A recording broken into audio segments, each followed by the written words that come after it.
mind that it was quite a difficult market in the UK for sales and to a certain extent lettings.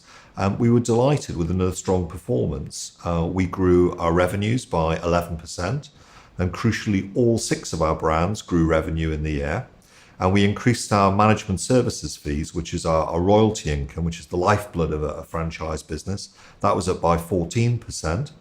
We achieved a profit of 4.3 million for the year, which is the same as the year previous, but the year previous included an exceptional credit of 0.7 million pounds. So in fact, underlying profit was up.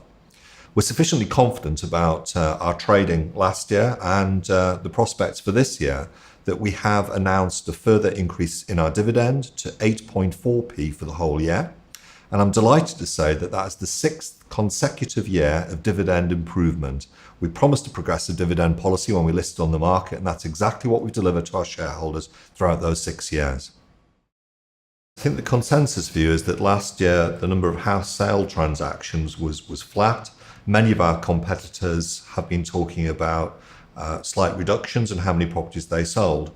I'm delighted to say that we sold close to 11,000 properties last year, which is a new record for us. We sold almost the same number of properties in our traditional brand businesses, but our EweMove hybrid online operation had a 22% increase in the number of properties that it had sold, so it was gaining market share, and that's a really, really strong result. On the letting side of things, again, competitors were talking about the market being a little slower, but we let more properties than in the year previous.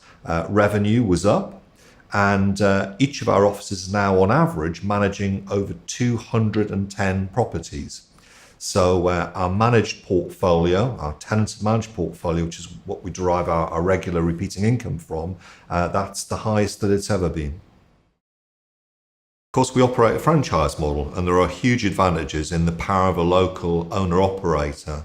So in the course of last year, we had 60 of our franchisees who were exceeding revenues of £500,000 per year.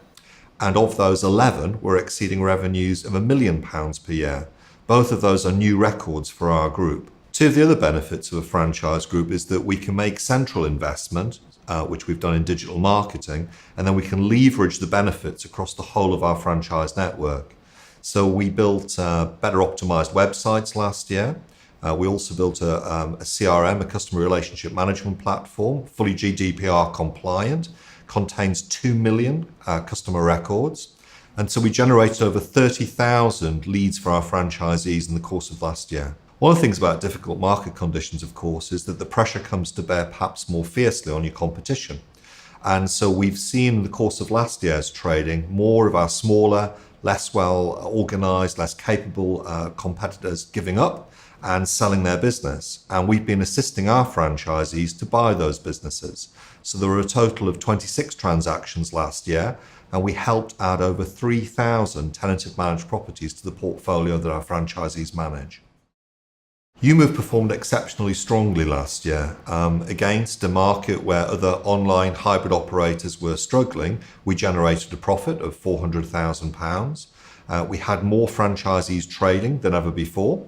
We had over 250 people in the field helping people with their sales and with their lettings. And 3 of our top performing EweMove franchisees went on to purchase businesses in the traditional brand business. So we saw for the first time people coming into the model, doing well, gathering their resources and becoming purchasers of traditional brand businesses. One chap's now managing over 500 properties. I think it's one of the most exciting times that I've ever lived through in my 30 years in the industry. And the reason that I say that is because you've got a lot of moving parts. We've got Brexit, and it's true that we've got a depressing effect on the housing market as a result of that. But we've also now got the impact of digital marketing and online estate agency, and it remains to be seen how that's fully going to play out.